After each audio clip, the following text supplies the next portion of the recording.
Pernah nggak sih kamu heran, kenapa banyak orang Tionghoa yang kelihatannya punya bisnis sendiri, cepat kaya, dan hidup mapan sejak muda?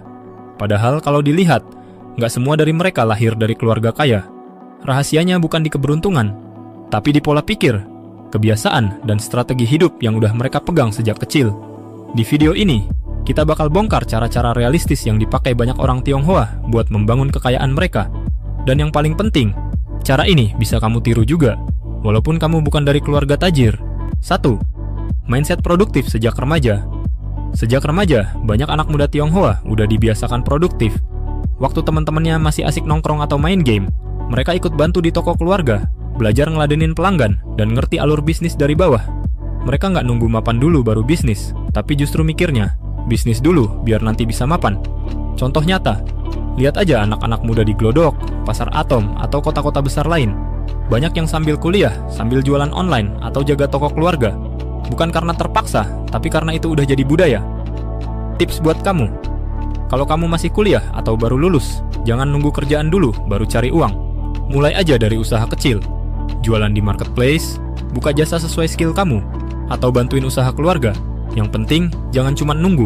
2. Prioritas uang, bukan gaya hidup. Satu hal yang konsisten dalam budaya bisnis Tionghoa, mereka lebih fokus muter uang daripada tampil keren. Banyak yang kelihatan sederhana padahal punya bisnis miliaran. Kenapa? Karena buat mereka, uang bukan buat dipamerin, tapi buat dikembangkan. Bandingin sama anak muda zaman sekarang yang sering buru-buru upgrade lifestyle. Gaji pertama langsung beli iPhone, nongkrong di kafe mahal, ikut tren biar kelihatan berhasil. Padahal itu jebakan. Yang bikin kaya itu bukan penghasilan gede, tapi kebiasaan ngatur uang. Contoh nyata, seorang teman buka usaha minuman kekinian. Keuntungan awalnya kecil, tapi dia hemat banget. Uangnya dikumpulin, diputar lagi buat buka cabang. 3 tahun kemudian, dia punya 5 outlet dan omset puluhan juta. Bukan karena hoki, tapi karena dia rela hidup sederhana demi bisnisnya berkembang. Tips buat kamu, coba deh atur penghasilan kamu. Sisihkan minimal 20% buat tabungan atau modal usaha. Kurangi cicilan konsumtif dan pikirkan setiap pengeluaran sebagai investasi masa depan.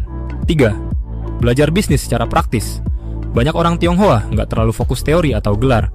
Mereka belajar bisnis langsung dari lapangan, dari interaksi sama pelanggan, dari trial and error, dan dari kegagalan.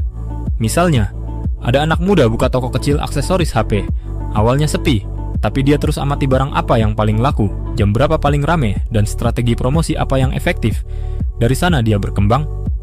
Tips buat kamu, kalau kamu nunggu semua teori dulu baru mulai, kamu bakal kalah sama yang udah jalan dari sekarang. Mulai aja dulu. Suka kopi? Jualan kopi botolan. Suka makeup? Jadi reseller skincare. Setiap hari bakal ada pelajaran baru yang cuma bisa kamu dapetin kalau kamu terjun langsung. 4. Bangun jaringan, jangan jalan sendiri. Orang Tionghoa sangat kuat dalam hal komunitas. Sesama pebisnis saling bantu. Mulai dari info supplier murah, tempat grosir terpercaya, sampai rekomendasi pelanggan. Mereka sadar kalau satu usaha sukses, lingkungan sekitar juga ikut berkembang. Tips buat kamu, gabung ke komunitas, cari mentor, atau kerja bareng teman yang punya semangat sama. Bisa dari grup WhatsApp, kelas online, atau tongkrongan produktif. Dengan jaringan yang tepat, kamu nggak perlu mulai semuanya dari nol sendirian. 5. Fokus jangka panjang. Banyak orang terlalu buru-buru pengen viral, cepat kaya, atau dapat hasil instan. Tapi orang Tionghoa biasanya fokus di jangka panjang. Mereka bangun bisnis pelan-pelan, tapi tahan lama. Misalnya, pedagang sembako yang sabar bangun usaha dari toko kecil, lalu punya gudang sendiri, lalu jadi distributor besar. Butuh waktu bertahun-tahun, tapi hasilnya jauh lebih stabil daripada bisnis yang cuman booming sesaat. Tips buat kamu, kalau kamu mulai bisnis dari kecil, jangan minder. Fokus di satu bidang, tekuni, dan terus belajar dari prosesnya. Hasil besar butuh waktu. Tapi kalau kamu konsisten, hasilnya akan datang lebih cepat dari yang kamu kira.